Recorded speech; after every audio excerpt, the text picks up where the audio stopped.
Hello Jessica, bienvenue sur le Hello. podcast Talent Sacré. Trop contente de t'accueillir sur le podcast. J'espère que tu vas bien aujourd'hui. Yes, ça va super Amélia, merci, ça me fait trop plaisir d'être là. J'espère Trop que toi bien. aussi tu vas bien. Ouais, ouais, je vais super bien et je suis trop contente de pouvoir t'interviewer aujourd'hui. Alors Jessica, est-ce que tu peux nous dire rapidement qui tu es et Yes. te présenter? Alors, donc moi c'est Jessica Emery. Alors si on parle un peu de mon activité aujourd'hui, je coach des hommes, donc j'accompagne des hommes à aller, on va dire allier, leur logique et leur cœur, donc aller, sortir un peu de tout ce qui est surperformance et aller plus se reconnecter à leur cœur, leur présence et tout ce qu'on va sûrement évoquer pendant ce podcast. Et du coup, j'aide les hommes à sortir un peu aussi de ces techniques de séduction, cette surperformance pour aller rencontrer, une femme et se connecter en profondeur avec une femme, et vivre une relation authentique avec une femme. Donc ça me tient vraiment à cœur, les connexions, vraiment profondes entre humains. Donc voilà ce que je fais aujourd'hui, ce que je fais pour accompagner les hommes. Et puis moi, je suis une femme, libre dans le monde, qui voyage, qui habite, à l'étranger. Bon là, je suis en France Mm. actuellement, mais j'habite à l'étranger et puis, j'aime beaucoup, profiter de tous les instants du moment présent Mm. pour profiter de cette vie-là, en fait. Mm. Trop bien Jessica. Super. Eh ben, on va parler de tout ça. On va aller Yes, creuser un petit peu les sujets en fonction de toi, ce que tu as envie de dire aussi, et puis des questions qui me viennent. Voilà, l'idée, c'est qu'on parle de ton parcours, de tes yes. talents aussi, et puis de tout ça. Je veux bien, enfin, si tu veux bien, Jessica, est-ce qu'on peut se connecter à ton petit enfant intérieur, à la petite Jessica? Oui, on peut. Connectons-nous à elle et est-ce que tu peux nous raconter ce que tu aimais faire quand tu étais petite et ce que tu voulais faire quand tu étais petite? Yes. Alors, quand j'étais petite, moi, déjà très petite, ce qui était drôle, c'est que je voulais devenir une star. Je voulais devenir une star et Ouais, à l'époque, une star de la chanson, j'adore. tu vois? Je Ah, chantais, j'adore. ouais, je chantais beaucoup, j'aimais beaucoup aussi être en extérieur, avoir ce côté, tu vois, liberté dont je parlais avant. Faire du vélo, aller à l'extérieur, sortir avec mes amis du quartier à l'extérieur. J'ai grandi en campagne et D'accord. il y avait cette liberté d'aller, ouais, tout le temps dans la verdure, en fait, les coins extérieurs Mm. et ça, j'aimais beaucoup quand j'étais petite. Moi, ma punition, c'était pas, on t'enlève, je sais pas, l'ordinateur ou la télé, c'était on t'empêche de sortir, quoi. Ça, c'était ma Mm. punition, Ouais, ça quand, c'était la j'avais fait une punition. bêtise, tu Ouais. vois? C'était ça, quoi. Donc Mm. heu, donc ouais, c'est vraiment cette liberté que j'aime beaucoup, toujours et ma petite, fille intérieure, aimait beaucoup, ouais, chanter. J'aimais beaucoup dessiner, j'avais une grande créativité quand j'étais petite. Mm. Où est-ce que tu as grandi, Jessica? Donc j'ai grandi dans une, ville, une commune, en campagne, en Vendée, entre, c'est pas très loin de Cholet pour ceux qui connaissent, mais c'est pas très loin de Nantes en fait. C'est en dessous Nantes, Ok. en dessous Nantes, ouais, c'est au sud de Nantes. Et, Ok. euh, et ouais, voilà, j'ai beaucoup aimé mon enfance, mon adolescence pour ça, parce que il y avait cette liberté-là d'aller dehors Mm. et qu'on ne soit pas forcément obligé d'être surveillé comme peut-être le sont les enfants en ville. Mm. Oui. Ouais, je vois ce que tu veux dire. Vous avez cette liberté de mouvement. C'est ça, ouais. Ouais, OK. Dans quel environnement, dans quel cadre familial t'as grandi? Avec des frères et sœurs? Comment étaient tes parents? Est-ce que tu peux nous Alors, raconter? ouais, donc j'ai grandi avec mes parents, ma sœur et mon frère. Donc ma sœur est née 2 ans après moi et mon frère est né 6 ans après moi. Et, euh, et ouais, on avait en fait une enfance où on manquait de rien, où euh, on avait, tu vois, chacun notre chambre, on était dans une maison avec un jardin, dans un quartier vraiment sympa, dans un petit quartier résidentiel, quoi, en commune. Et on allait à l'école à pied. Enfin voilà, il y avait, Mmh. on se sentait bien. Ouais. Enfin, j'ai eu une enfance heureuse. Ouais. Enfance heureuse, mais comme beaucoup de personnes, finalement, plus tard, je me suis rendu compte qu'il y avait quand même des dysfonctionnements Ouais. dans ma famille qui a fait que ça m'a amené avoir des blocages dans ma vie par la suite au niveau de mes relations, au niveau du business, que petit à petit j'ai Mmh. travaillé et que je travaille encore. Ouais, ouais, ouais. Bon, on va en parler par la suite, ça c'est intéressant. Petit fil rouge à tirer. OK, donc voilà, petite, t'es dehors, t'es joyeuse, tu es très créative si je comprends bien, tu chantes, Yes. tu dessines, tu joues dehors, t'es au contact de la nature. Et comment ça se passe pour toi, à l'adolescence? Quand Heu, t'arrives, J'étais aussi une petite heu fille très curieuse, tu vois? Je posais ouais, toujours des ouais. questions qui Mmh. dérangent, tu vois? C'est vrai? Ouais, Genre ouais. quoi? Hem, Qu'est-ce que j'avais posé comme question? Je sais plus exactement, mais tu vois, il y a des choses, c'était pas grand-chose pour moi, mais ça dérangeait mes parents, par exemple. J'allais tout Ouais. le temps plus, alors c'est pour ça que je fais ce métier aujourd'hui, mais pourquoi le ciel, il est bleu? Pourquoi les arbres, ils sont verts? Tu vois? Mmh. Enfin, des Ouais. trucs où personne comprend pourquoi. C'est l'arbre est vert, il est vert, le ciel est bleu, il est bleu, tu vois? Et je voulais savoir tout comprendre. Je voulais déjà tout comprendre et je me rappelle que ma mère, elle était là: «C'est comme ça, en fait», et elle en avait Oui. marre. Ouais, ouais, elle en avait marre de tes questions. C'est C'est marrant, ça. j'étais comme ça moi aussi, quand j'étais petite, Ah a ouais? priori, ouais. Je OK. posais beaucoup de questions. Il y a des enfants comme ça qui posent beaucoup de questions, Ouais. dans lesquelles on n'a pas la réponse, on ne sait pas pourquoi, Bah ouais, on sait pas. mais ouais, c'est la curiosité, ouais, super. Et tu as gardé ça en grandissant? Justement, là, quand tu me parlais de Mmh, l'adolescence, tu vois, mmh, à l'adolescence, en fait, il y a eu petit à petit, tu vois, que par exemple, quand je chantais, moi j'aimais bien chanter, mmh, on me disait souvent, enfin, on me disait, mes parents et du coup ma sœur suivait un peu, mon frère aussi, disaient que je chantais mal. Donc c'était tout le temps: «Oh arrête de chanter» et cetera. Quand je posais des questions, c'était: «Oh arrête, avec tes questions, tu es chiante», tu vois? Et petit à petit, à l'adolescence, j'ai commencé à perdre un peu cette, joie de vivre enfant parce que je me disais: en fait, les gens m'aiment pas comme je suis». Enfin, je le conscientisais pas à l'époque, là, je le conscientise, mais ma famille, aime bien quand je suis, silencieuse, que je mmh, déborde pas trop, oui, que, voilà, que je me mette pas trop en avant, que voilà, je chante mais, tranquillement, quand on m'entend pas, enfin, voilà, que je mette pas la musique trop fort, et en fait, petit à petit, je me suis un peu contorsionnée et à l'adolescence, j'étais un peu fade, en fait. J'étais vide, fade, parce que l'essence de qui j'étais, on m'avait dit que c'était pas bien, entre guillemets. mmh. Ouais, je comprends, tu dérangeais, quoi. C'est ça, Fallait que tu sois je pas fallait que tu dérangeais, joues un autre rôle. OK. Donc exactement. tu te sentais mal dans ta peau, j'imagine, à Ah ouais, je l'adolescence? me sentais super mal dans ma Ouais. peau, je me Mmh. sentais moche, je me sentais nulle, je Mmh. me comparais à plein d'autres. Alors, ah oui, j'avais fait de la danse aussi, j'ai fait de la danse pendant 10 ans. Mmh. Heu, Ma mère m'avait Ouais. inscrit à la danse. Au départ, je voulais pas, hein, et puis finalement, ça m'a beaucoup, apporté, hein, pour mieux danser. Mais pareil, je me comparais et ma mère aussi me disait: «Mais regarde là, tu copies sur les autres alors que, elle, elle est confiante, elle a pas besoin de regarder les autres». Enfin, et en fait, petit à petit, et je dis pas ça parce que, ma mère a été horrible, hein. Non, non, elle a été super, son rôle a été super pour moi, hein, pour, la personne Mmh. que je suis aujourd'hui. Mmh. Mais à l'époque, moi, je le ressentais comme, je suis pas assez, quoi. Je suis pas assez Ouais. bien. Ouais, ouais. J'essayais de faire plaisir en, par exemple, faisant de la danse, alors que moi, c'est pas ce qui m'inspirait de faire de la danse.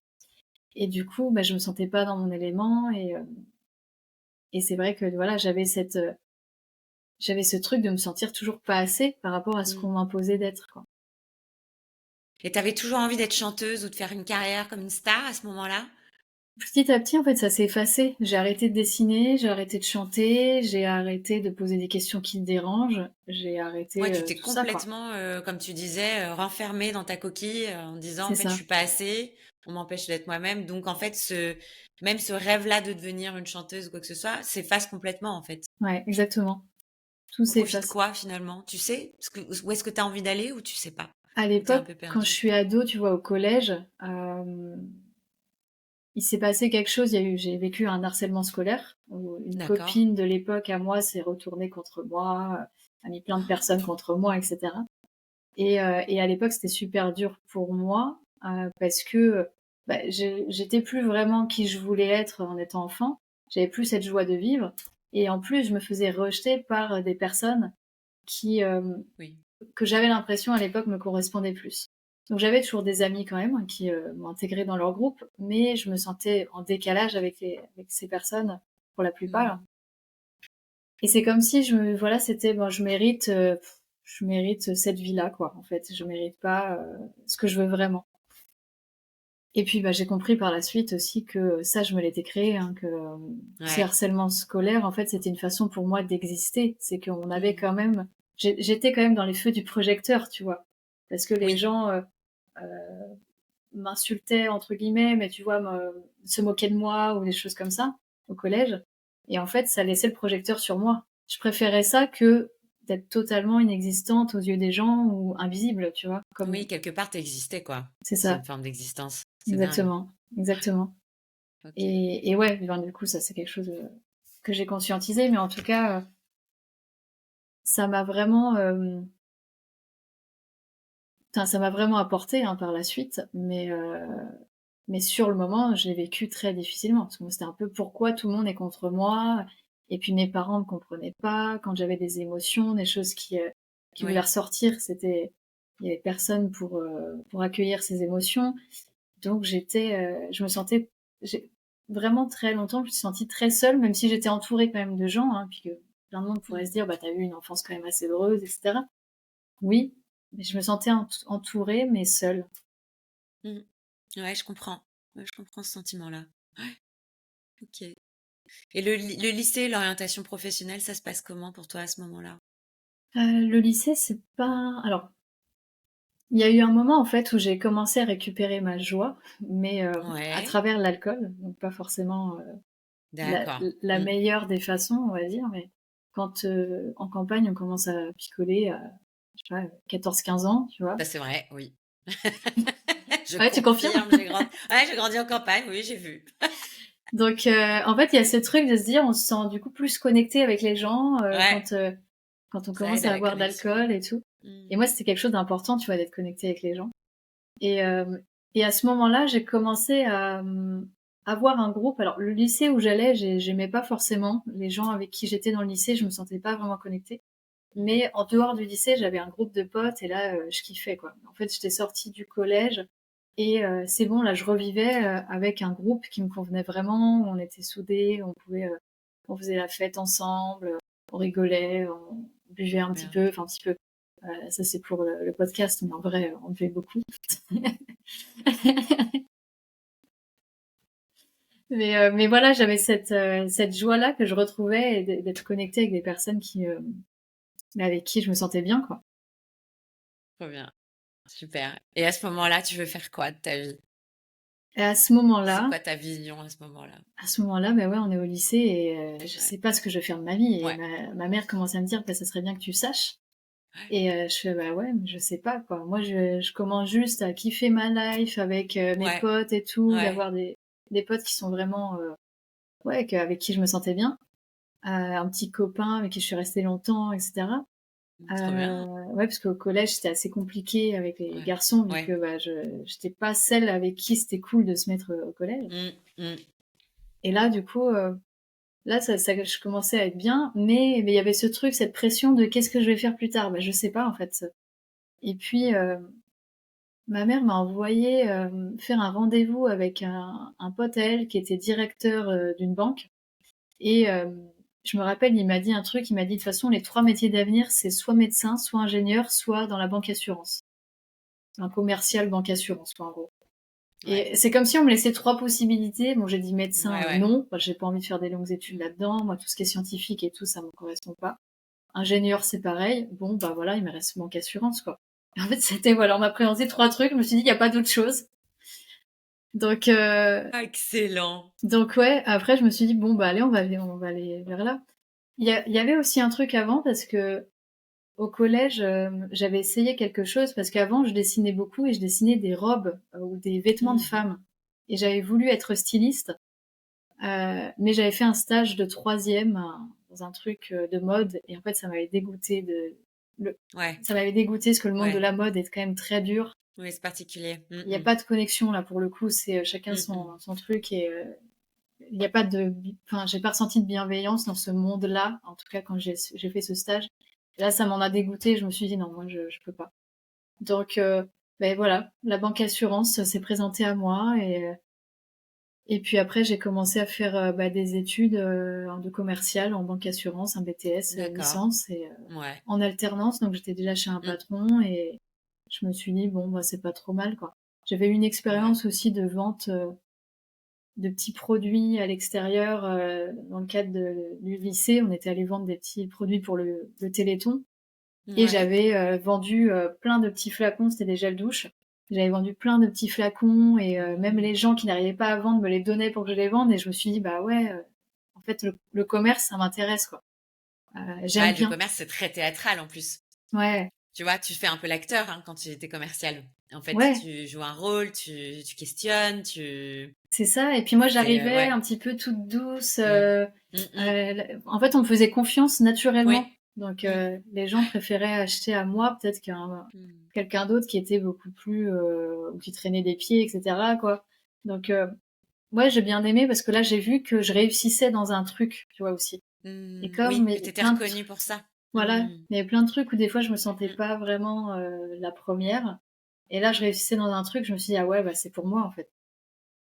Donc je suis allée me diriger vers ça et du coup, je suis restée commerciale pendant 13 ans quoi, dans l'assurance.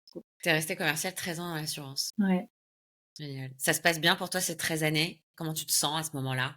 Au début, alors les 3 premières années, j'étais en apprentissage, donc j'ai commencé à 17 ans et demi, donc j'ai commencé tôt en fait, dans le monde du travail. Et là, c'était assez dur les 3 premières années parce que j'avais un patron qui était dur. Moi, j'avais aucun moyen de comparer, donc pour moi, c'était le monde du travail, c'est ça. Mais c'était un patron qui était très dur, mais qui m'a forgé en fait à m'affirmer. Mmh. Parce que je m'affirmais pas, j'étais un peu molle, j'étais un peu, Mmh mh. j'avais pas confiance en moi du tout. Donc, lui, il était parfait pour aller appuyer à chaque fois où ça faisait mal. Et à l'époque, je le vivais pas bien. J'étais vraiment, il m'a fait pleurer plein de fois. C'était pareil, je revivais le truc. C'était jamais assez ce que je faisais. C'était nul. Et il manquait pas de me le dire. Mais finalement, après donc ces 3 années, je suis partie dans une autre boîte, là à Nantes. Donc, j'étais en campagne les 3 premières années. Après, je me suis dit: «Non, moi, je vais aller en ville. Les salaires sont plus élevés, l'ambiance, je pense, sera mieux pour moi». Et je suis partie en ville, à Nantes. Et là, vraiment, j'ai kiffé parce que je suis arrivée dans une boîte où, on avait une équipe, on était par téléphone, on était vraiment, il y avait cette ambiance d'équipe et le manager était top et là, j'ai vraiment, commencé à bien aimer, devenir commerciale. Et là, j'ai commencé à vraiment, en plus, exceller plus dans mon travail. J'ai gagné des prix, enfin, Ah super! pour moi, c'était Ouais. top, quoi. Mmh. Ouais, j'ai kiffé. Trop bien. Qu'est-ce que tu as est-ce que alors, on va en parler après, hein, on va continuer dans ton parcours et dans ton évolution parce qu'il y a encore plein de choses à évoquer. Mais la Jessica que tu es aujourd'hui, qu'est-ce que si tu avais quelque chose à lui dire, tu lui dirais quoi aujourd'hui? Hem, À cette version-là de toi? Si je pouvais lui parler, tu vois, à Oui, la petite Jessica qui, à l'époque, n'avait ouais, pas confiance en elle, qui a oui. ouais, au moment où je vivais tout ça, le harcèlement ou même, tu vois, quand j'étais avec ce patron-là, qui me piquait et cetera, je pense que je lui dirais juste que tout ce qu'elle vit à ce moment-là, ça lui servira pour le futur. Et c'est que Oui. c'est tout est parfait, en fait. Tout est parfait et Mmh. c'est top qu'elle vive Ouais, ça parce que ça va lui permettre super. d'être la elle future qu'elle a toujours Ouais, voulu être. Tu vois, ça me fait un super. peu les Ouais. je commence à avoir un peu d'émotions qui montent parce que du coup, Ouais. c'est ça, tu Bah oui, vois? c'est normal. Ouais. Mmh. J'aime beaucoup dire que c'est important d'être reconnaissant pour ce qu'on a vécu, même si ça nous a fait souffrir à un moment donné. C'est pas parce que ça nous a fait souffrir que c'est, à jeter à la poubelle, quoi. Quel est le plus grand enseignement que tu tires de tout ça? Le plus grand enseignement, c'est que, pour moi, la capacité d'un humain à aller, vivre une situation inconfortable équivaut à sa capacité à réussir et être la personne, qu'il sera dans le futur. Donc, c'est sûr que si on ne vit aucune situation inconfortable, ça va être pour moi plus compliqué de devenir une personne peut-être, tu vois, humble. Je me revois par exemple quand je suis arrivée au collège et j'étais dans la bande populaire, tu vois, tout allait super bien, j'avais Ouais. jamais eu aucun problème. Mmh. Tu peux avoir tendance à un peu prendre la grosse tête, tu peux Mmh. avoir tendance à te dire que tu es le roi du monde. Mmh. J'ai pu, moi-même, tu vois, rejeter des personnes à ce moment-là, et cetera. Et après, bah, quand finalement ça arrive à soi-même, ça nous remet dans une situation de: «Attends, en fait, tu vas pas avoir tout facilement, tu vas pas, juste, être la petite princesse à qui, tout sourit». Il y a aussi à te remettre un peu en question, à vivre des situations inconfortables pour, bah, devenir plus humble et plus, du coup, plus authentique et inspirer plus de personnes. Je pense Oui. qu'après, toute personne inspire, des humains aujourd'hui, hein, mais Mmh. moi, les personnes qui ont juste la grosse tête, qui sont pas humbles, qui Mmh. tout est toujours arrivé facilement, ne vont pas vraiment m'inspirer. Comme le Oui. héros d'un film, si, il a Mmh. aucune embûche dans le film, Mmh. est-ce que le film va être aussi intéressant pour les gens? Je sais pas. Mmh. Ouais. Oui, tout à fait. OK, Jessica, trop bien. Et si, et ta petite Jessica, la petite, celle qui est ultra créative et qui a envie de devenir une star de la chanson, Ouais. si tu avais quelque chose est-ce que tu as envie de lui dire quelque chose déjà? C'est surtout ça la question. Aujourd'hui, d'avoir reconnecté à cette joie, d'avoir Mmh. reconnecté à cette créativité, Mmh. avoir reconnecté tu vois, j'ai repris des cours de chant, Ouais, j'ai vu ça sur Instagram. Super. vraiment, ouais, Ouais, c'est top. me Ouais. laisser, Mmh. retraverser Mmh. par cette âme de petite fille. Mmh. Aujourd'hui, je dirais que, bah, si elle pouvait entendre à l'époque, tu vois, je lui dirais, «C'est génial d'être différente et c'est génial de vouloir faire quelque chose que personne approuve aujourd'hui ou autour de toi, parce que, c'est ce qui fera, ta réussite demain, c'est ce qui fait que les gens vont vouloir, plus se connecter avec toi et c'est ce qui fait que tu vas attirer, les bonnes personnes à toi». Heu et ça, je le savais pas à l'époque et c'est pour ça que je me suis, contorsionnée et adaptée à ce que les Mmh. personnes voulaient de moi. En tout cas, c'est ce Mmh. que je pensais et bah, je suis devenue juste, une personne à l'époque, fade, vide, et comme tout le monde un peu, quoi. Mmh. Oui, c'est vrai qu'on a tous des phases comme ça, je pense. Enfin, Ouais. sans faire de généralité, hein, mais quand j'en parle autour de moi, en tout cas, les personnes avec qui j'ai plus de conversations profondes, Mmh. hem, on a tous eu cette phase-là où ouais, ouais, fade, où il y a pas de enfin, il y a un creux, en fait. C'est comme si c'était un peu vide. Ouais. Tu t'attends que ça passe, quoi, tu vois? Ouais. En Et puis fait, il y a des phases alors je sais pas toi, moi j'ai eu une phase où j'ai subi vraiment ma vie. Bah, c'était avant que ça pète, hein, et avant que tu te dises: «Ouais, allez, ça y est, ça va, ça suffit, il suffit», et donc là, tu changes parce que je pense qu'il y a pas de tu vois, il y a pas de transformation sans chaos, et il y a vraiment un moment où tu vraiment tu t'es poussé à la limite de là où tu peux aller, et puis il y a une phase effectivement de creux où c'est un peu vide. ouais, je suis d'accord. Mmh. Après, tu vois, après ces 13 ans de Mmh. commercial, j'ai eu Ouais. un événement qui a fait que, Bah, voilà, oui, j'ai parle-nous-en de ça. Ouais, le déclic qui fait que tu es dans ta vie aujourd'hui, en fait. C'est bah, ça, non? c'est C'est ce c'est déclic-là? ça Ouais, exactement, voilà, c'est ces c'est ça. déclics-là parce que Mmh. finalement, bah, je me suis contorsionnée, je Mmh. suis devenue la personne qui reste, comme un peu tout le monde, qui fait ce qu'on lui dit de faire. Donc tu vois, bah, Mmh. mes parents, étaient super contents, hein, notamment ma maman, super contente que j'ai un CDI, que je sois dans les meilleures commerciales et cetera et j'ai la petite vie tranquille, un appart, machin, tout ça, tout va Mmh bien. mh. Le Mmh. petit copain à l'époque que j'avais rencontré au travail, ça faisait 2 ans et demi qu'on était ensemble, mes parents l'aimaient bien, enfin là, tout allait, pour le mieux pour mes parents, pour moi, quoi. Ouais. Et puis un jour, bah, je me réveille, 25 décembre, 2020 et j'étais à Noël, ici chez mes parents Ouais. et là, gros mal de dos. Je me dis: «C'est bizarre» parce que j'ai déjà eu un peu mal de dos, c'était passé à chaque fois, mais là, c'est vraiment plus intense. Je me dis: «Bon, OK».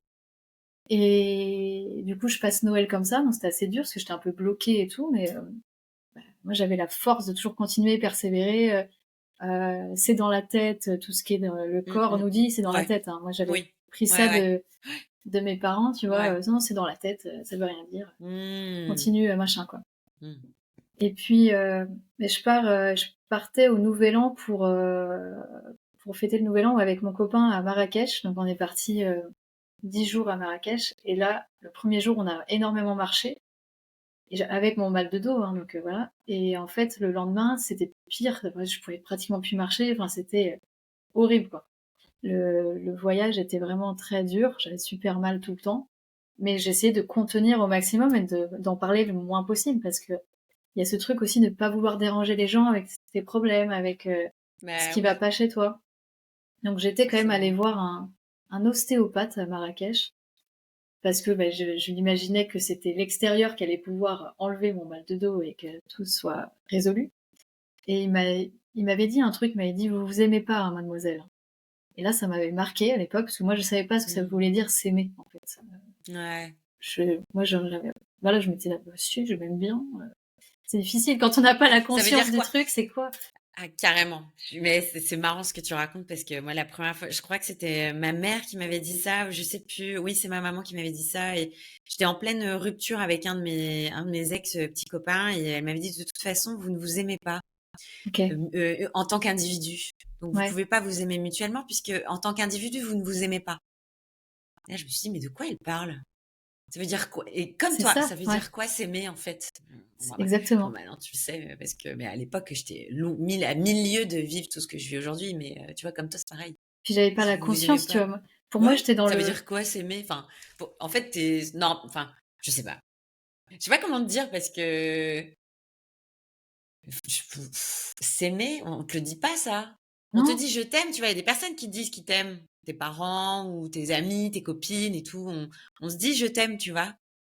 Mais se dire je t'aime à soi, ça veut dire quoi concrètement? Ça veut dire quoi s'aimer, tu vois? c'est ça. En fait, il y a beaucoup de C'est gens ouais. aujourd'hui qui ne savent pas. Et Mmh. puis finalement, tu vois, à l'époque, moi, je me disais, attends, j'ai un super travail, j'ai un super Ouais. copain qui est là pour moi. Je voyage, je fais du sport. En fait, j'avais l'impression de tout faire bien. Mais je faisais tout bien, hein, mais pour la vie de quelqu'un d'autre, pas la vie à moi. Donc, s'aimer finalement, c'est déjà pour moi, c'est se connaître Mmh. soi-même. Mmh. Et souvent, c'est justement, c'est super intéressant que tu aies commencé par ça. C'est se reconnecter à son enfant qu'on était Oui, avant. Parce que oui. c'est souvent, ça part de là, hein. Ce Mmh. qu'on aimait enfant, c'est souvent ce qu'on est. Donc, Tout à fait. finalement, c'est se connaître soi et après, s'aimer, c'est faire des choses qui sont liées à ce qu'on est Mmh. vraiment et pas ce que la société nous dit de faire ou nos parents ou les personnes autour de nous. Et moi, j'en avais pas du tout conscience à l'époque. Pour moi, Ouais. c'était, bah non, je suis dans la vie parfaite. Et oui, la vie Ouais. parfaite, mais pas pour Ouais, moi. ouais.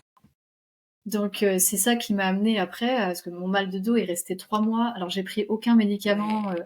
La médecin, 3 mois. bien Mmh. évidemment, m'a dit, m'a donné une ordonnance de cheval, hein, Mmh. avec Ouais, plein ouais. de trucs. Et là, j'étais là, non, non, moi, j'avais regardé des émissions sur les trucs américains où ils devenaient dépendants Oui. de certaines choses et tout.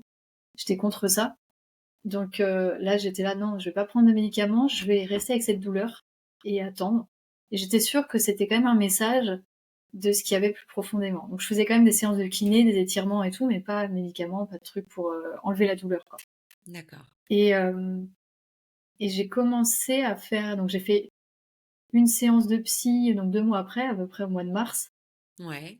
Et là, ça a commencé à me débloquer certaines choses. Et en fait, ma conscience a commencé le brouillard a commencé à partir, quoi. Et j'ai commencé à voir que, bah non, j'étais pas dans la bonne vie. J'étais dans la vie de mes parents, quoi. Et que ça pouvait très bien leur convenir à eux, mais pas à moi. Et j'étais en train de refaire la même vie que mes parents.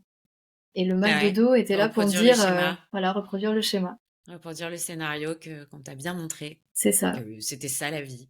Mmh. exactement. Et du coup, bah, moi, mon mal de dos était venu là pour me dire, attention, t'es pas dans la bonne Mmh. vie, on Mmh. va te remettre dans le bon chemin, quoi. Ah puis le Donc, dos, c'est la structure. ouais, ouais, Si tu veux ouais, rester structuré, tu vois, c'est pas, faut que tu dans le bon chemin parce que sinon, ça allait de exactement. pire en pire. Quel est le truc qui t'a fait dire je vais aller voir une psy ou un psy? En fait, depuis longtemps, parce que quand Ouais. j'étais dans mon ancienne boîte, ma dernière boîte où je suis restée 5 ans, il y avait une fille dans la boîte qui était une copine à l'époque et qui m'avait dit qu'elle avait commencé son développement personnel. Et elle m'en parlait, tu vois, elle me parlait de croyances Mmh. limitantes, des trucs comme ça à l'époque, mais moi j'étais là, écoute, tes trucs c'est bien beau, mais pour l'instant je suis Ouais. pas prête. Je sais Mmh. qu'un jour j'irai sur ce chemin-là, mais en fait je le savais, hein, c'est drôle, mais Je Ouais. savais que j'irais sur ce chemin, mais que j'étais pas prête à ce moment-là. Et, et je m'étais dit qu'un jour j'irais voir une psy parce que quelques années avant, en BTS, on avait une prof qui nous avait dit, une prof de com, qui nous avait dit tout le monde devrait aller voir un psy. Ça m'était resté, Ouais. tu vois. C'est clair. Ouais, ouais. Et je m'étais dit un jour j'irai en voir un, mais pour l'instant, je suis Ouais. pas prête. T'étais pas prête à ce moment-là. C'était pas le moment. C'est ça. Et puis bah là, ce mal de dos, en fait, m'a fait comprendre qu'il y a un moment, il fallait faire quelque chose. Déjà, j'avais commencé à acheter des livres de développement personnel l'année d'avant, parce que des fois, je faisais des crises, surtout quand j'étais sous alcool, mais des crises de jalousie contre mon copain. Des fois, je m'engueulais avec des Mmh. potes quand j'avais un peu bu d'alcool. En fait, ça faisait Ouais. juste ressortir un mal-être profond. Oui. Ouais, Que je ouais, ouais. ressortais, que je Mmh. contrôlais, tout le Mmh. temps et puis quand tu as Ouais. l'alcool, tu contrôles plus forcément, quoi. Mmh mh. Ouais. Ouais. Et donc Vas-y. yes, du coup, c'était en fait un peu une suite de choses qui a fait que, mais le mal de dos est venu vraiment là en mode, bon, tu plus le temps maintenant, il faut y aller, quoi. Ouais. Et enfin, c'est OK. maintenant plutôt, quoi, c'est maintenant et du coup, je me suis dit: «Je vais aller voir une psy», donc j'ai regardé un peu, quelle psy pouvait me correspondre et cetera. Enfin, je regardais un peu les pages et je me disais: «Ah celle-là, elle me dit bien». Et j'étais allée voir deux psys, puis il y en a une qui m'a vraiment plus marquée parce qu'elle avait aussi ce Mmh. côté un peu spirituel. C'était une psy Ouais. un peu qui Ouais. sortait du chemin, quoi. Mmh. Donc voilà, j'ai commencé avec elle et mon mal de dos s'est arrêté, bah, oui, parce que je pouvais quasiment plus marcher à un moment donné, hein. Pendant ces 3 mois, j'ai eu Ouais. super mal au dos, de fin décembre à avril. Et un jour, ça s'est arrêté net parce que j'ai juste compris que j'étais dans la «mauvaise vie» entre guillemets et que, j'allais avoir une autre vie à un moment donné, mais là, en effet, j'avais cette vie-là pour l'instant, mais que j'allais avoir une autre vie, je sais pas quand, je sais pas quel type de vie, mais que ça allait changer. Et juste d'avoir compris ça, ça m'a libérée d'un truc et et comme C'est dingue. j'avais Ouais. commencé avec ces psys, je me suis dit: «En plus, elle pourra m'aider à aller vers cette Mmh. vie que je veux». Donc Mmh. j'avais émis l'intention dès le départ de, bah, savoir où j'en suis par rapport à mon travail, savoir où j'en suis par rapport à mon copain, des choses comme ça et déjà je savais qu'il y avait des choses qui allaient changer, quoi. Mmh. Donc le mal de dos a disparu et 1 mois après, je quittais mon copain, donc c'était la première grosse action où, Ouais. lors d'une séance, elle m'a dit: «Bah, voilà, vous avez plus un amour amitié plutôt qu'un amour passion, est-ce que ça vous convient?» Parce qu'il y a des personnes à qui ça convient toute leur vie et je lui ai dit: «Bah, non, moi ça me convient pas, on était déjà dans un ça faisait 2 ans et demi qu'on était ensemble, on était déjà dans une Ouais. relation où il y avait plus de passion, quoi. C'était vraiment on était des colocataires, mais qui s'entendaient super bien, hein, mais il y avait pas ce petit truc, que moi je recherchais plus avec un homme de, cette sensualité, cette attraction, mais saine avec un homme, quoi. Oui. Mmh. Je comprends. Donc ouais, ça a été la première étape et après, c'était quoi les prochaines étapes de ta transformation? Et après, donc en mai 2021, donc je quitte cet homme-là, je commence à vivre ma best life où bah, Mmh. je voyage, enfin je voyageais déjà, mais Ouais. là je voyage avec une pote, enfin, on va un peu partout dans le monde, c'était génial et tout. Et puis, et puis à un moment donné, encore avec cette psy, on va aller plus sur le côté bah, carrière professionnelle, qu'est-ce que je vais faire. D'accord. Ouais. Et donc là, je sais pas exactement à l'époque ce que je veux faire. Et je prends une séance de numérologie, donc rien à voir avec une fille OK. que je vois sur, je crois Instagram ou je sais plus comment je la trouve. Et elle me dit: «Bah, voilà les types de métiers qui vous correspondent plus à votre personnalité». Ouais. Et donc il y avait psy dedans, donc c'était assez Mmh. drôle. Mais je me voyais pas psy, moi je me voyais pas avec le truc de médecin, patient, Mmh. ça faisait un peu Ouais. trop sérieux. Enfin moi en plus j'étais allée Mmh. chez une psy, ça faisait un peu trop il y avait une distance quand même un peu trop sérieuse, Oui. où je me sentais pas complètement des fois en confiance pour dire, pour partager toutes les choses. Et puis au travail, des collègues me disaient: «Mais tu devrais être coach de vie», je me rappelle, on me disait souvent ça parce que j'avais Ouais. une faculté à parler, d'une façon assertive, mais respectueuse au Oui. chef et Mmh. ça faisait que j'arrivais à obtenir ce que je voulais ou en Mmh. tout cas à ouais, à me faire entendre, quoi. Et du coup, ouais, des collègues me disaient: «Mais tu devrais être coach de vie» et plus ça allait, plus je me disais: «Bah ouais, mais peut-être coach, ça pourrait être bien, quoi» et en fait, après, ouais, c'est là où je me suis dit: «Ouais, coach, ça me correspond bien». Ça sort un peu du truc un peu, médecin-patient et c'est vraiment plus, je Mmh trouve, mh. il y a plus la proximité avec la personne qu'on coach Oui. Ouais. et donc là, je me suis dit: «Bah ouais, je vais aller, plutôt vers là». Mais je regardais les écoles de coaching et il y en avait aucune qui me plaisait. C'était très scolaire, très théorique et tout et un jour, je tombe sur, au hasard, entre guillemets aussi, hein, je tombe sur, le profil de David Laroche que je connaissais Ouais. pas du tout Mmh. et là, je me dis: «Ah mais ce mec, ça me parle bien» parce qu'il parlait, de sa vie avec, vulnérabilité, mais en même Mmh temps, mh. puissance. Enfin, tu vois, il Mmh. était très, Mmh mh. calme, tu disais humble par rapport à son parcours de vie et tout et je regarde et là, je vois, mais il a une école, mais c'est génial, bah, direct, je signe pour son école et je savais déjà, j'allais le prendre, quoi et puis, bah, le commercial de son équipe, on a un call ensemble et là, bah, je m'attends pas, parce que l'école était à 12 000 € à l'époque Mmh mh. et là, je me dis: «Mais j'ai pas les 12 000 € là, comme ça». Mais bon, comme, tout est possible dans la vie, bah, j'ai fini Oui. par, trouver ces 12 000 € en une semaine et démarrer l'école, quoi. Mmh. Donc Super. ouais, c'est comme ça que ça a commencé, quoi et je suis après, j'ai commencé à apprendre le métier de coach et en même temps, je continuais à être commerciale et puis quelques mois après, j'ai découvert Bali avec, une pote, ma meilleure pote. On allait en vacances là-bas et j'ai kiffé, Bali et je me suis dit: «Bah, j'ai envie de vivre là» et grâce au coaching, j'ai enlevé mes barrières par rapport à la peur de manquer d'argent, la peur de perdre, bah, ma vie, sociale ici et Mmh. cetera Ouais. et puis je suis partie, j'ai quitté ma boîte et je suis partie vivre à Bali, en avril 2023 et j'ai continué un peu à être dans l'école de coaching et après j'ai ouvert mon entreprise de coaching et commencé à communiquer sur les réseaux, quoi. Ouais. Ça s'est fait vite finalement. Ouais, ouais, en fait, je pense que Relativement quand tu vite. as des Ouais. prises de conscience, à un moment, tout Ouais. s'enchaîne Oui. super Tout vite. s'enchaîne. Ouais, c'est vrai, tu as raison. Ouais. Ouais, Trop bien. Qu'est-ce qui c'est f fou, ouais. ouais. Ouais, ouais, c'est fou. Qu'est-ce que tu as ressenti quand tu as mis les pieds à Bali où tu t'es dit, «Tiens, allez, c'est là que j'ai envie de vivre»? Hem, En fait, le truc, c'est que moi, déjà, j'adore, alors j'avais toujours dit: «J'habiterai jamais sur une île» en plus, donc c'est assez drôle, mais j'ai j'ai bien aimé ouais, c'est J'adore. fou parce que en fait, comme j'ai ce besoin de liberté, j'ai l'impression d'être, sur une île où, tu vois, tu as pas le choix, tu peux pas bouger, tu es prisonnier un peu, quoi et en C'est fait, toujours les trucs que tu dis que tu feras jamais qui se passent. Je sais pas c'est si tu ça, as remarqué? c'est ça, ouais, c'est drôle. Non, mais c'est vrai, hein, véridique. Ouais, parce que sinon tu les dis pas, en fait, en Bah, vrai, non. je pense. Donc Je pense que tu as tellement un blocage avec ça que ça finit par t'arriver et tu là: «Mais ouais, j'avais dit que jamais ça arriverait» et en ah, fait, ça c'est clair, t'arrive. c'est clair. Ça fait OK. penser à des clients, des fois, ils me Ouais. disent: «Ah moi, j'arriverai jamais à faire des vidéos comme tu fais». Bah, ça je me dis Bah, direct que ça veut dire qu'ils si. veulent le faire, donc Ouais, ils peuvent. exactement. Mmh. Mais bref, Mmh. du coup, Bali, ouais, j'ai aimé l'accueil déjà des habitants. Je me suis sentie Ouais. proche d'eux, alors que, bah, on est quand même à des milliers de kilomètres de la France, quoi, Mmh c'était drôle. mh. Ouais. Et Mmh. puis aussi le fait que j'ai vu qu'il y avait plein de personnes, des expats digital nomades qui vivaient là-bas et il y avait plein de gens Mmh. qui allaient tout seuls dans des restaurants, tout seuls dans des bars et cetera et que c'était très, normalisé là-bas, quoi. Et je me suis dit: «Mais je me vois bien habiter là-bas» parce qu'avant, avant d'y aller, moi, je pensais que Bali, c'était juste pour les, lune de miel et qu'il y avait que des couples, quoi.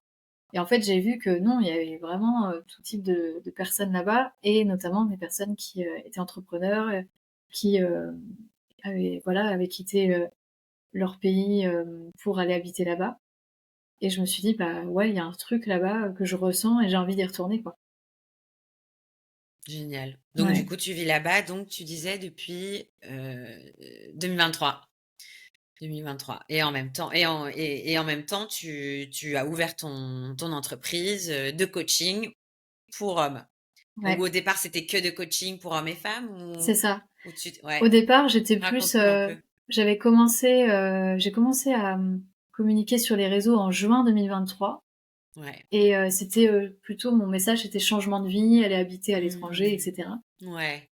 C'était un peu voilà, je communiquais sur des choses un peu plus larges, le regard des autres, la confiance en soi et cetera Et plus ça va et plus je me suis dit, je me faisais accompagner par une coach, à l'époque qui me disait, peut-être que parce que je disais: «Mais je commence à attirer tout type de personnes pour tout type de problématiques Mmh. et je pense que, voilà, les gens savent pas trop ce que je propose, quoi». Et elle me dit: «Mais Ouais. qu'est-ce qui t'intéresse le plus aujourd'hui quand tu parles à tes potes?» Et moi, c'était les relations. J'adore parler des Ouais. relations. Mais au départ, je voulais pas choisir type de relation, tu vois? Ça peut être relation professionnelle, amicale, familiale, amoureuse. Elle m'a dit: «Ce serait bien quand même que tu choisisses, Que tu te plutôt un positionnes, créneau, ouais. quoi». Mmh. Et j'ai dit: «Bah, c'est vrai que les relations amoureuses, c'est moi ce qui m'a plus marqué dans ma vie, ce qui m'a créé plus d'émotions et ce qui m'intéresse le plus, quand je parle à quelqu'un donc ouais, je vais aller sur les relations amoureuses». Mais au départ, je communiquais sur les relations amoureuses pour les hommes et les femmes et je voyais que ça prenait pas tant que ça, tu vois? Ouais. Il y a quelques personnes. Mon premier client était quand même un homme. Donc en Mmh. octobre 2023, j'ai eu mon premier client qui était un homme.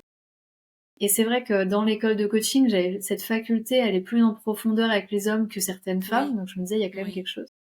Et Ouais. puis bah, de par aussi ma vie d'avant où j'étais beaucoup avec des hommes dans mon adolescence, au lycée, tout ça, j'étais beaucoup avec des hommes Mmh. et je me sentais bien avec les hommes. Donc Ouais. je me disais que ouais, j'avais envie d'aller me cibler qu'avec les hommes, mais il y avait cette résistance à me dire ouais, mais j'ai envie aussi d'aider les femmes, donc je veux aider tout le monde. Sauf que oui, on veut aider tout le monde, mais c'est bien de se spécialiser pour que les gens sachent ce qu'on fait vraiment et se reconnaissent dans ce qu'on partage. Oui et puis Donc finalement, en aidant les hommes, tu aides les femmes. exactement, ce que j'ai Mmh. compris après, tu vois, je Ouais, me suis dit ce bah que tu as oui, compris après, ouais. ouais. Mmh. Ouais, Donc carrément. ouais, finalement, ça a pris un peu de temps, mais 1 an après, c'est là où je me suis ciblée que pour les hommes et j'ai vu que bah, ça marchait et que là, mon message était vraiment entendu par beaucoup d'hommes et j'ai eu des vidéos qui ont explosé comme ça et je me suis dit: «Bah, je suis sur la bonne voie et je vais parler qu'aux hommes, en tout cas pour l'instant. Peut-être plus tard, je parlerai aussi aux femmes, mais pour l'instant aux hommes principalement» et ouais, je suis vraiment super reconnaissante que, bah, les hommes me fassent confiance pour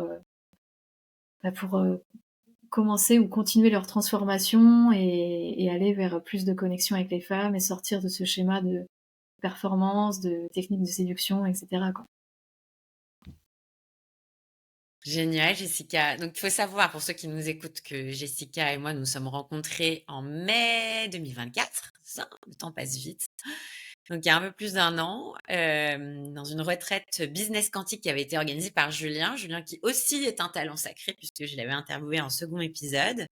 Et tu me disais tout à l'heure, Jessica, et je veux qu'on revienne dessus parce que c'est assez extraordinaire. Donc, quand tu as fait la retraite, tu avais même pas 500 followers, c'est ça, sur ton compte Instagram Ah, de coaching? un peu plus, je crois, j'ai Ouais, 800, 900 ouais, peut-être followers. voilà, Ouais, la retraite, c'était, bah, il y a 1 an, quoi, c'était au mois de mai 2024 ouais. Et aujourd'hui, et aujourd'hui, j'ai plus de 10 000 plus followers. de 10 000 followers. C'est génial. Très Et à bien. l'époque, en plus, ouais, Ouais, je disais: «Ah, ouais. il y a pas assez de gens qui regardent ce que je propose et tout».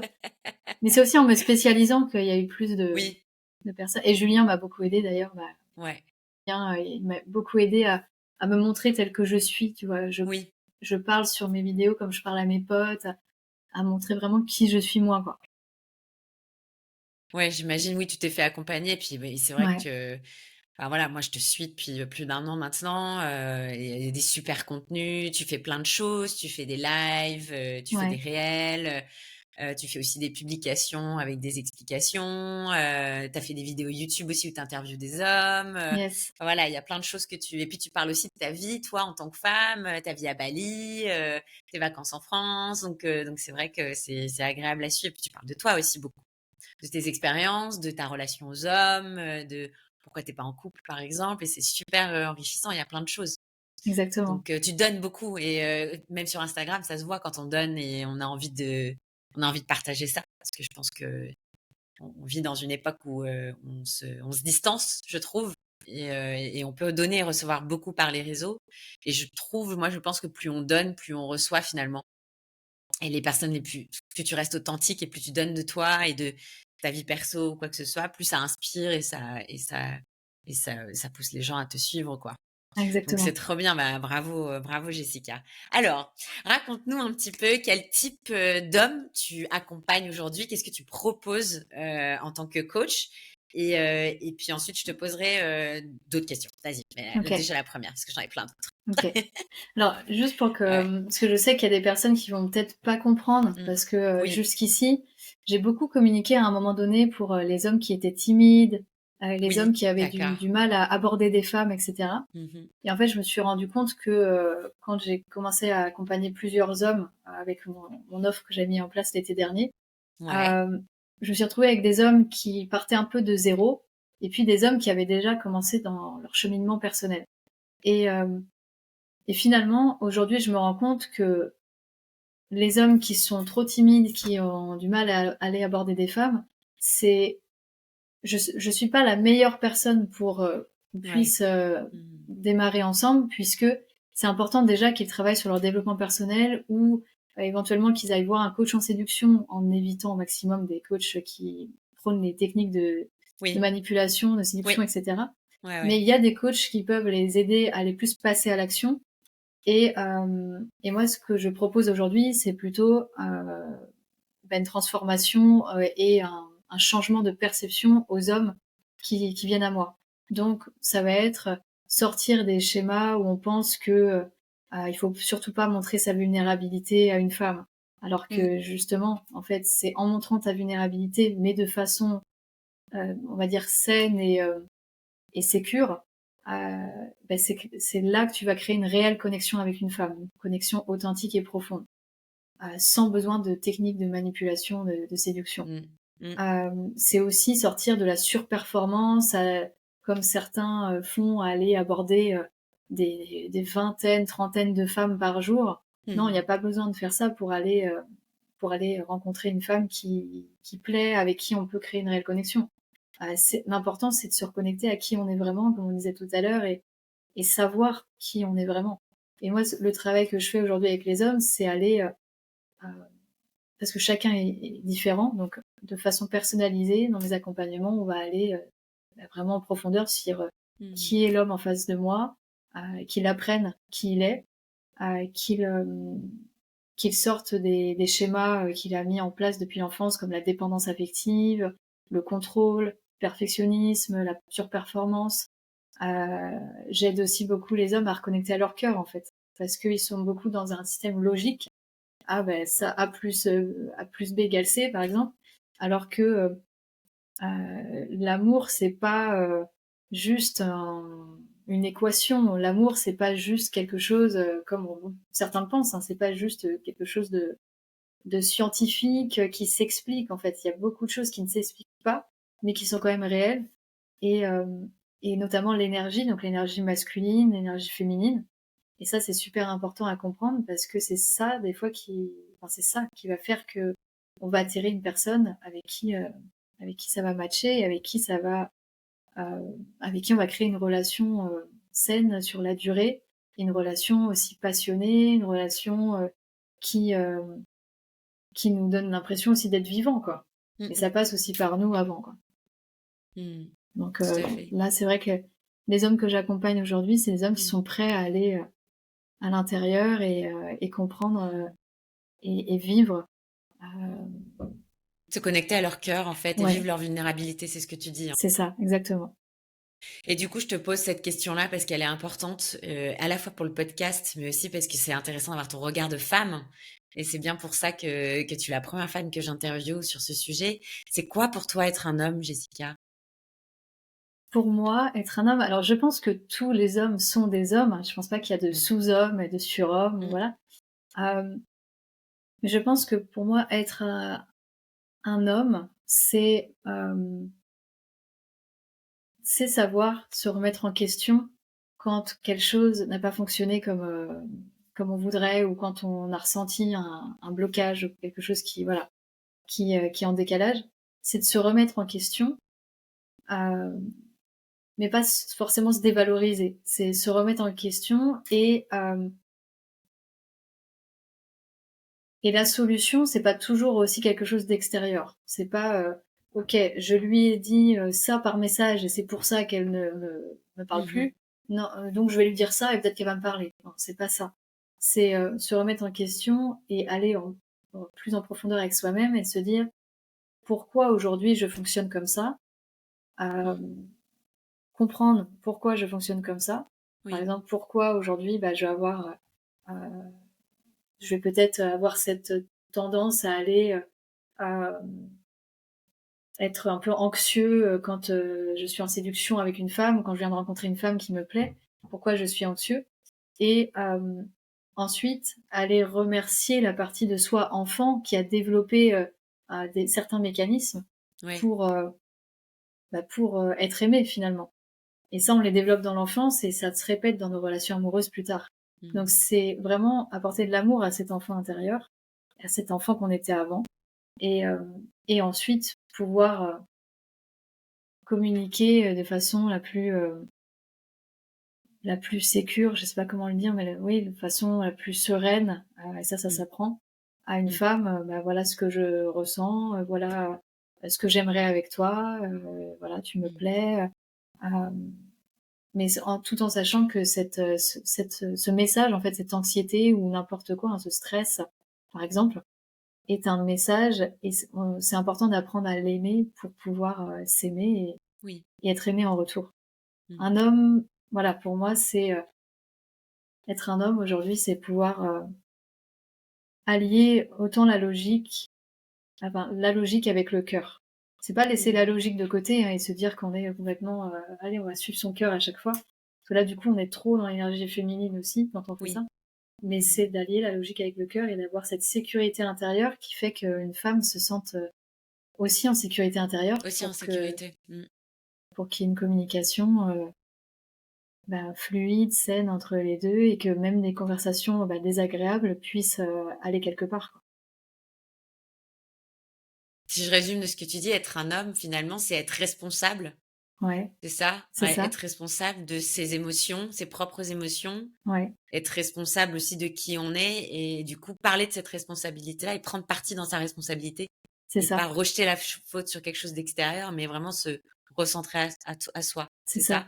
Peut-être que Ouais, ça va parler super. à certains hommes, mais Ouais. quand, des hommes me disent: «Aujourd'hui, c'est difficile de faire des rencontres, Oui, oui, aujourd'hui, les oui. femmes, elles sont Mmh. chiantes», ou des choses comme ça. Ouais, ouais. Ça, c'est pas être responsable, Ouais, c'est pas ouais, c'est ça. c'est Oui, de pour toi, se c'est pas être un homme, déresponsabiliser. quoi. Ouais, c'est Voilà. ce ouais, complètement. Pour moi, c'est Je vois très pas bien. être un homme qui est mature Mmh. émotionnellement ou qui Oui. va vers cette maturité émotionnelle parce que déjà, c'est prendre conscience qu'on a cette Ouais, responsabilité comme tu le dis, très bien. ouais. Super, Jessica. Et c'est quoi pour toi être une femme? Et pour moi, être une femme, finalement, ça c'est pas très différent, hein. Ouais. C'est aussi Ouais, d'avoir cette maturité super émotionnelle. intéressant. Bah oui, Ouais, c'est d'être ouais, responsable aussi, finalement. Mmh. exactement. Les femmes, c'est pareil, hein, il y en a beaucoup qui remettent la faute sur l'extérieur et non. Complètement. C'est, Oui, parce que nous, on est pareil, hein. Ouais, les hommes, ils sont tous comme ci, et puis quand je dis ça, ils font ça. On est un petit peu pareil aussi, c'est ça. quelque part. C'est vrai que c'est humain, en fait. En fait, je Mmh. dirais que c'est la même chose, mais que, heu parce que en plus, on a été, beaucoup enfin ça, ce serait un autre sujet, hein, mais, on a été beaucoup marqués, que ce soit les hommes et les femmes, par le patriarcat, la société dans laquelle on est et moi, en tant que femme, j'ai aussi, dû, ne pas montrer mes émotions, faire un peu la femme forte, être un moment dans la surperformance quand j'étais au commercial, hem et même avec les hommes, hein. À un moment, je suis allée aborder des hommes, je suis allée, aller chercher ce que je voulais et finalement, j'ai vécu en tant que femme ce que beaucoup d'hommes vivent parce qu'on est dans la même société patriarcale, donc Mmh. on a tous les mêmes biais. Hem, donc c'est reconnecter finalement aussi à son cœur, que moi j'avais laissé de côté Mmh. et se connaître soi et du coup être responsable de ce qu'on attire à soi, de qui on est. Mais je pense aussi que les hommes et les femmes, moi je pense pas qu'on est égaux, je pense qu'on est complémentaires. Donc Oui. je pense Mmh. que les hommes et les femmes, ont chacun leur rôle et que les les femmes ne doivent pas non plus faire exactement la même chose que les hommes. Mmh. Mmh. On doit enfin c'est important d'aller, Mmh. se connecter à son cœur pour pouvoir, communiquer, la façon la plus saine et la façon la plus, compréhensible possible pour vivre une relation durable et profonde avec quelqu'un. Par contre, c'est important aussi de comprendre que, on n'est pas égaux, donc on va pas tout faire de la même façon Mmh. et que un homme aujourd'hui il va apporter une sécurité à une femme d'une façon différente. Par exemple, un homme aujourd'hui pourra il y aura par exemple une situation imprévue qui va se passer, il va pouvoir rester très calme et gérer la situation. Et ça va du coup apporter une sécurité à une femme qui va le voir dans cette situation en mode qui peut être chaotique, très calme. Par contre, une femme, comment elle va pouvoir faire transmettre cette sécurité à un homme, c'est que quand un homme se livrera sur quelque chose peut-être d'inconfortable, de vulnérable, qu'une femme soit là pour accueillir sans juger ce qu'il est en train de Oui. dire. Tout Et à ça, fait. c'est pas facile, hein. Il y a beaucoup de Mmh. femmes aujourd'hui, je Oui. vois, des fois, je racontais des choses à des amis sur ce qu'un homme avec qui j'étais à une époque me disait.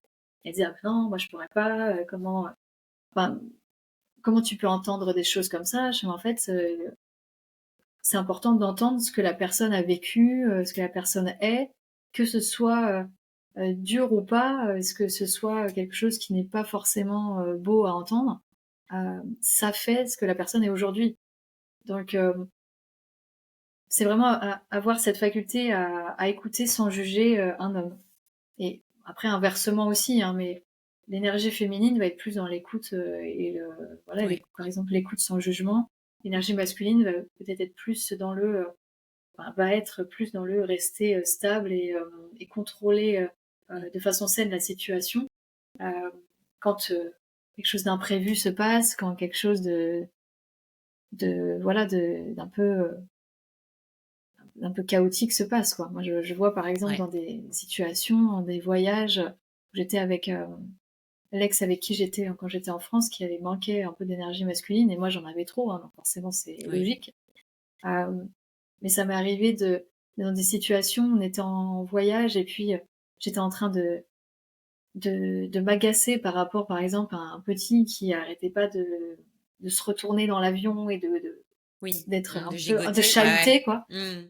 Et c'était moi qui avait dû gérer la situation et avec le papa de ce petit, on s'était un petit peu frité et et lui, il était, inexistant, quoi. Il n'arrivait pas à juste, être là pour apaiser la situation et juste dire: «Bon, tout va bien se passer» ou «Attends, je vais du coup parler avec, le papa» et non, il n'y arrivait pas. Et là, je me suis pas du tout sentie en sécurité à l'époque pour me dire, «S'il y a quelque chose qui se passe, n'importe quoi, je sais que c'est comme s'il allait, courir, et ne pas m'emmener avec lui, quoi, et me Mmh. laisser dans la situation pourrie, quoi». Ouais. Et et du coup, un homme, qui après j'ai rencontré un homme qui est très dans son énergie masculine et il s'est passé une situation où à l'inverse, lui, il était très calme, on s'était reçu un cendrier d'un mec bourré, dans un bar et hem et sur la table, donc on n'avait pas été blessés, mais je me rappelle, il était très calme, très tout va les serveurs étaient venus nous voir pour savoir si tout allait bien et cetera. Il était, très calme, il regardait même pas la personne dans les yeux, enfin cet homme-là dans les yeux pour le défier. Il était: «Je suis là, je maîtrise la situation, mais je vais pas aller, jouer à qui est le plus fort» ou c'est vraiment j'ai ressenti là une énorme sécurité intérieure où il était là, il était présent, mais c'est quelque chose qui ne se palpe même pas, hein, c'est vraiment ça relève d'un travail intérieur. Ouais, c'est clair. Mmh, c'est hyper intéressant ce que tu dis. Ouais. Finalement, il y en a pas tant des hommes comme ça? Si? Ça commence à Je changer? pense qu'il y en a, mais et c'est Ouais. pareil pour les femmes, il y a aussi Bon beaucoup de après femmes nous qui, aussi, on a beaucoup de travail à faire, hein, parce qu'on ouais, on a été poussés à être plus dans notre énergie masculine, hein, moi de ce que je vois, ouais, bon en tout cas des femmes qui m'entourent, ça c'est une certitude, mais c'est il y a beaucoup de choses qui ont changé. C'est sûr que je pense que la majorité des femmes sont bien plus sollicitées sur une énergie masculine, oui, ce qui c'est est sûr, complètement déséquilibré avec qui nous sommes en tant que femmes et on s'épuise et on fait des burn-out et c'est enfin, moi, c'est ce que j'observe, tu vois ce que je veux dire? exactement. Ouais, Donc je c'est suis vrai qu'il complètement faut d'accord. tu avais fait un post là-dessus qui était super, je trouvais, où tu disais qu'il fallait rééquilibrer les énergies entre les hommes et les femmes parce que, bah, aujourd'hui, c'était complètement, on a affaire à des hommes qui sont très princesses. Moi, je le vois aussi de plus en plus sur Instagram sous forme de vidéos humoristiques. Moi, ça me fait pas toujours rire, mais où on dénonce un peu le côté hommes trop dans leur énergie féminine, donc à pas prendre des Ouais. décisions, pas prendre d'initiative, à se dire ouais, mais non, c'est bien aussi que les filles fassent le premier pas, donc moi je laisse les filles faire. Et l'inverse avec des filles qui sont très masculines, donc très voilà, on prend l'initiative, on prend le lead, mais en fait c'est pas naturel, Non, c'est pas naturel. Et au c'est pas final, naturel. ils sont dans un confort, ces hommes-là, à se Mm, dire: «Ah, je vais laisser une femme venir vers moi, j'aurai rien à faire», et cetera. Et il y en a beaucoup, mm, hein, qui n'ont rien à faire et des femmes mm. viennent vers eux. Mais au final, au bout d'un moment, ils vont se sentir vides à l'intérieur. C'est ça, Ils vont se c'est sentir ça. un peu nuls, inutiles, parce que c'est pas leur, c'est pas, on n'est pas censé fonctionner comme ça entre hommes et femmes. L'homme doit quand même aller plutôt poursuivre une femme, mais sans courir après, hein. Mais Oui, poursuivre une femme, c'est plutôt écouter son cœur, ce qu'il a envie de, son désir ou son cœur pour une mm, femme, et se dire, bah, cette femme-là, j'ai envie de, de bah, de vivre lui quelque chose avec montrer, elle voilà, et de lui de. montrer que bah, elle m'intéresse déjà, et puis Mm, de vivre quelque chose avec elle. mm, Et c'est pas, tiens, cette femme m'intéresse, mais bon, je vais attendre que ça se passe, puis si ça se passe pas, ça tant pis, et ça sera une autre. Non, ça c'est très passif comme façon de fonctionner. Et aujourd'hui, bah, les femmes sont, et les hommes, c'est l'inverse. C'est les femmes se disent, oui, ah bah cet homme-là, il me plaît bien, bah, je vais aller lui envoyer un message.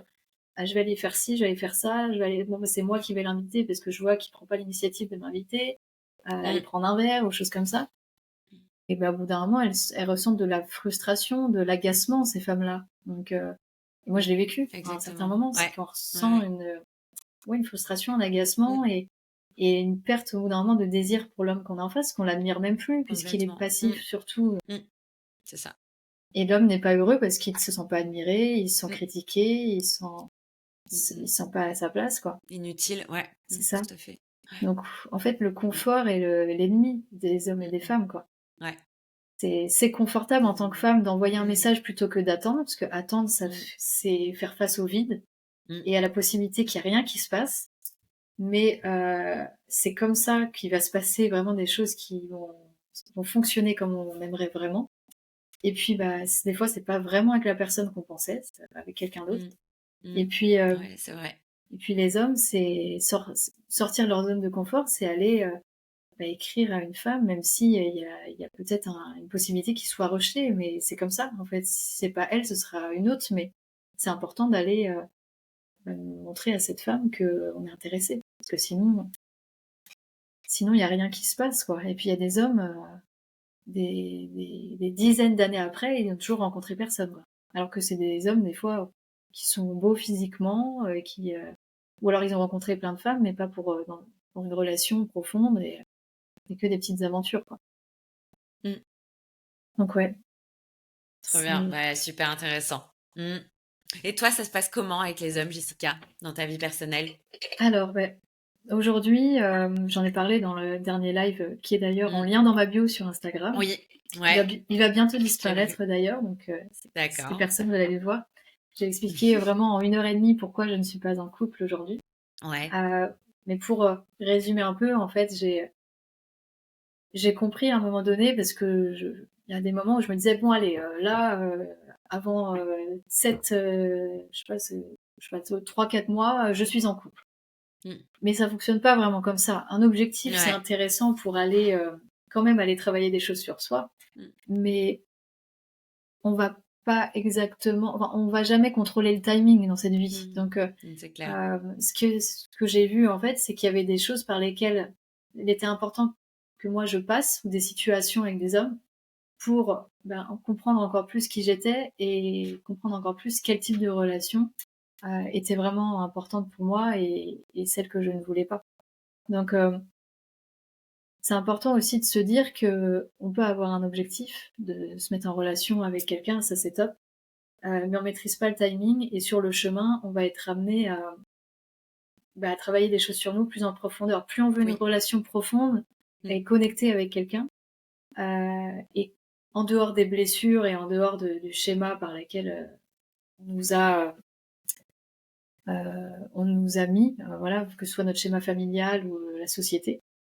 et plus on va aller devoir travailler des choses qui sont un peu inconfortables avec nous-mêmes. Mmh mh. Mmh. Et donc, moi, c'est ce qui s'est passé, ces derniers mois.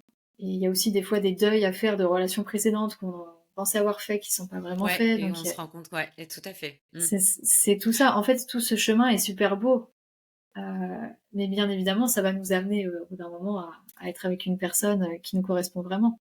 On maîtrise juste pas le timing.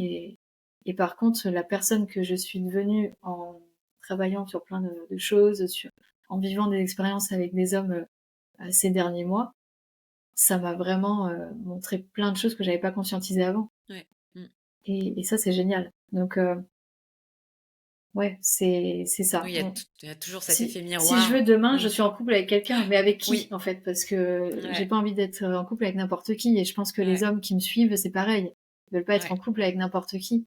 Ils veulent être en couple avec une femme qui leur correspond vraiment, et avec qui ils se sentent, oui, avec qui ils se sentent eux-mêmes, quoi.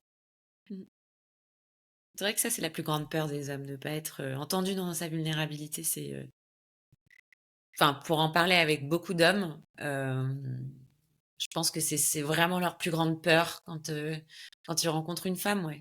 De pas pouvoir, montrer de vulnérabilité en toute sécurité. Ouais, ils ont et du coup, il y a la peur d'être rejetés pour qui ils sont vraiment. Donc c'est Oui, pour ça que certains ouais. se cachent Mmh. derrière des techniques de séduction, qui, qui vont marcher pour attirer une femme, mais attirer une femme qui vont être attirées pour l'image d'eux et pas ce qu'ils sont vraiment. Donc, Mmh.